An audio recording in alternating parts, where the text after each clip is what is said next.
కొంతమంది ఈ మధ్యకాలంలో పండితులు మాట్లాడుతూ ఉన్నారు.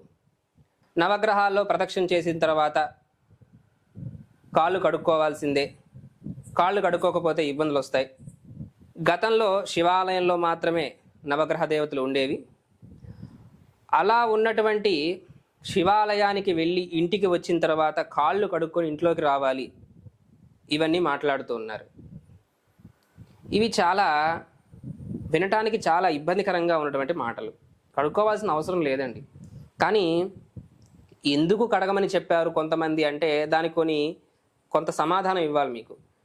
శని భగవానుడు ఉంటారు కదా నవగ్రహాల్లో, పశ్చిమానికి తిరిగి ఉంటారు. ఆయనపై కొంత నువ్వుల నూనెని ఆయనకి ప్రసాదిస్తూ ఉంటారు. కాబట్టి ఆ నువ్వుల నూనె ఏమైనా కాలికి అంటితే నవగ్రహ దేవత ఆరాధన నవగ్రహాల్లో ప్రదక్షిణ చేసిన తర్వాత ఆ కాలికి అంటిన నూనెతోటి ప్రధాన దేవాలయం ఏదైతే శివాలయంలో శివుని దర్శనం చేస్తే ఈ మలినమంతా కూడా దేవాలయం అంతా కూడా వ్యాప్తి చెందుతుందని కడుక్కోమని చెప్పారేమో. అంతేకాని శాస్త్రంలో ఎక్కడ కాళ్ళు కడగాలి అని మాత్రం తెలియచేయలేదు.